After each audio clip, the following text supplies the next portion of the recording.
Good morning. September 5th.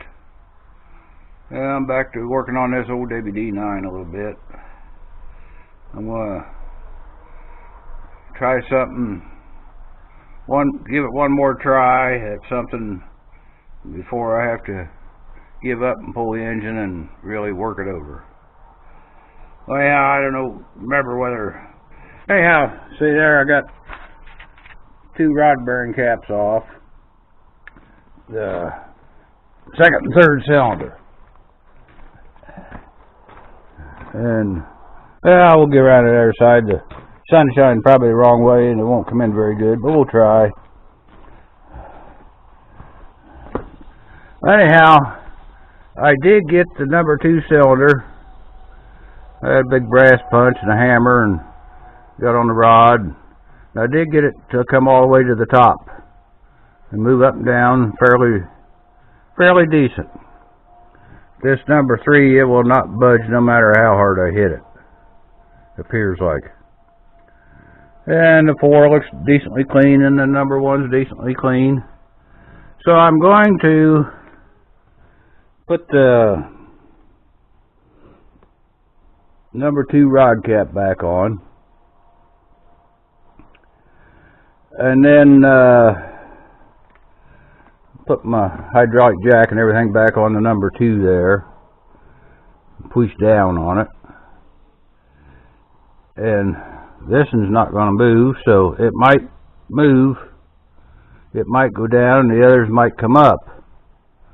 And if not, I'll put force on this one down and put something underneath it and push the number 1 or number 4 up.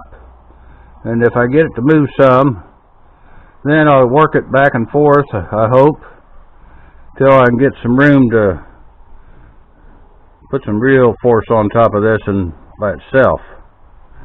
But yeah, that's what I'm going to try to do, and if that works, we'll accomplish something. If it don't work, I got me a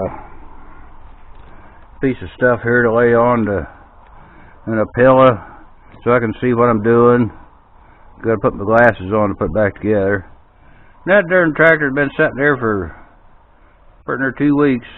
And it's still dripping oil out from somewhere.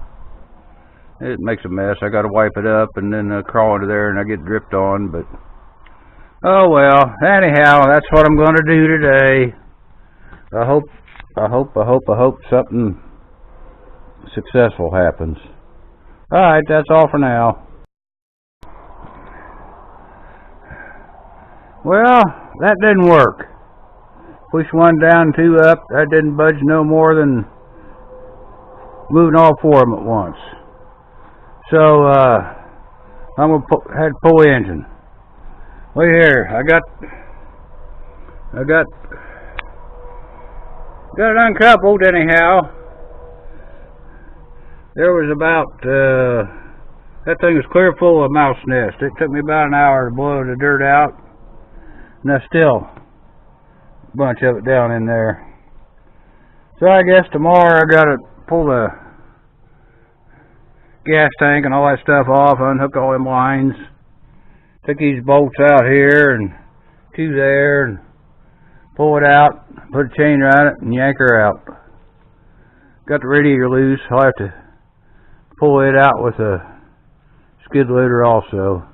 Alright, that's what I accomplished today. Mostly nothing much. Alright, that's all. Good morning. Let's think about something this morning. Anyhow, the video I put on there yesterday. You see the scrap iron business ain't too good, so we'll let that go for a while. I had some parts in here, the truck, but I sold them yesterday, sold a whole truckload of parts, so I say I'll keep selling parts. Other than that, I guess I'll get back to work on that old McCormick Deering tractor. But anyhow, what I thought about this morning, they're on YouTube. You subscribe, and they got that little bell over there beside the where it says subscribe, and you click on that, and then whenever you get back on YouTube, you'll know when I put a new video up, because YouTube will tell you, hey, that guy's got a new one. Hey, I just thinking, here, you ring the bell. Here's the bell. See? You ring it. See what I mean? You ring the bell, and then that way you'll know when I got a video. So that way I don't have to come out here and ring the bell and alert the neighbors that I'm doing something. Alright, I better get to work. The old thing's sitting out there, ready to go.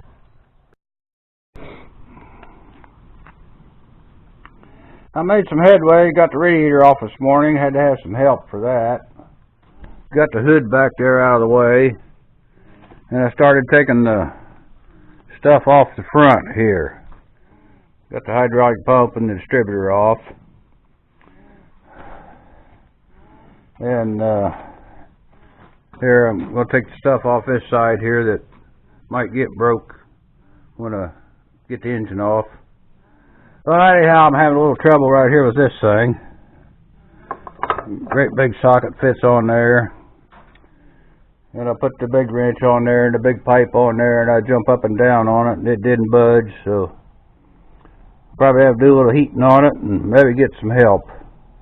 And I was putting all the bolts in little tin cans.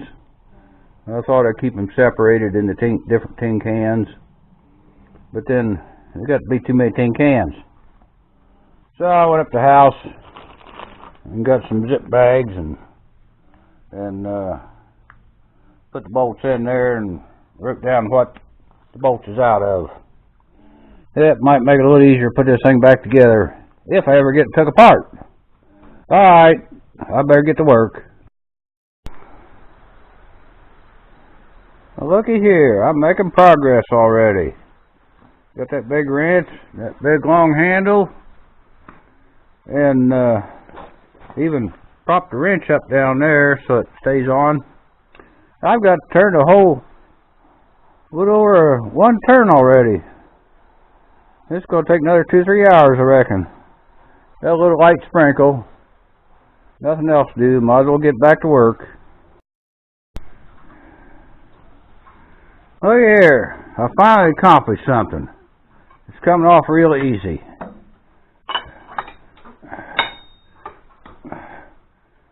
With this big long wrench anyhow. Alright. Yeah, that's enough for today. I gotta go ahead and get that book and read up on how to get this injector pump out of the way. You got to unbolt the gear or something. I sure hope you don't have to turn the gear to get it unbolted, because the gear ain't going to turn. But I got the fuel lines and the filters and the pumps and everything unhooked. And I'll get that off, and then got to get the gas tank. I don't have to get the gas tank off, but I got to get that gas tank bracket out of the way there, and then get these things loosened up, and then I'll have it ready to pick up and do it to it. Oh, anyhow, this gets to be more trouble than it's worth. I don't know. Alright, that's enough for now.